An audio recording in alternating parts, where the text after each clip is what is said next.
Have you ever told your class that they were about to start a writing assignment and been met with groans or sighs of boredom?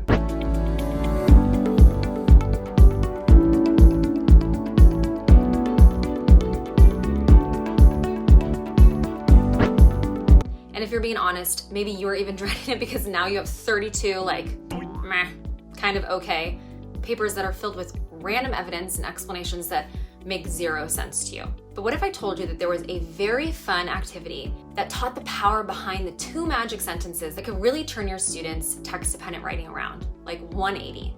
And the activity that I'm going to share with you today not only gives students the practice that they need to really nail down their writing, but it's so much fun for them, and it's going to be fun for you too. So it's going to help you bring that engagement back into your classroom and get your students and you, quite frankly, excited about writing. So I'm going to break this lesson down, and there's also a free resource for you where you're watching this video.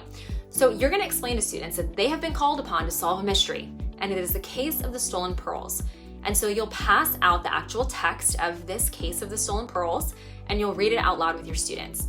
And basically it's a story about a detective who is called into River Falls High School after the principal reports that his wife's pearl necklace is missing from the school safe. He had placed it there, he was going to remove it later for their anniversary dinner, but when he went to go get it, it was gone.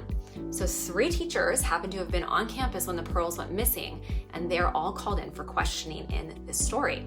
So after you read the story with your students, you are then going to place them into small groups and tell them that their goal is to figure out which of those 3 teachers stole the pearls.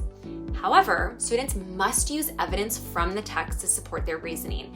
And it helps to give students like an evidence tracker, which is something that we've included for you in the free resource. And on the evidence tracker, students are going to be writing a claim. They're going to be identifying which teacher they believe stole the pearls, right? That's their claim. And then they're going to have to write 2 premises, but those are their reasons why they believe their claim is correct. And then for each premise, they now get to include a piece of evidence from the story itself, as well as 2 to 3 sentences of justification that explains how this evidence supports that premise in the claim. And then this activity, we give you a graphic organizer with helpful hints. It's going to help set your students up for success. So they really are focusing on, explaining their reasoning. And then you will explain to students that though there is an actual guilty teacher and you will reveal the answer, what's most important is that they are creating strong premises, good evidence, and strong justification. And it's totally fine if they have the wrong suspect, as long as their justification is strong and follows the 2-sentence framework that's included in the activity. And I think you're gonna love that because it's really gonna help elevate students' justification. And then once each group completes their evidence tracker, they're gonna write up their case reports. And these case reports are essentially argumentative paragraphs that are disguised as a detective assignment, right? So it's a very fun writing process than sitting down and writing an actual essay.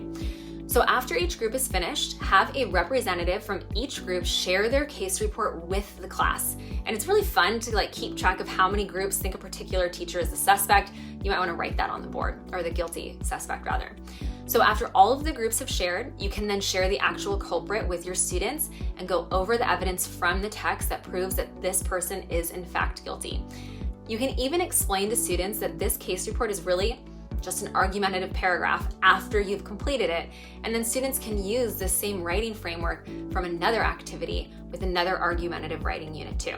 So I'm going to link this free resource in the comments for you below, and this is a great activity to use to introduce either literary analysis, the EBW approach at EB. You can introduce argumentative writing or persuasive writing with it as well. So make sure that you grab the link below, grab the free resource, and definitely use this with your students. And if you do, let us know in the comments section. If you found this helpful, make sure that you subscribe where you're watching this video, and also share this with other middle school ELA teachers.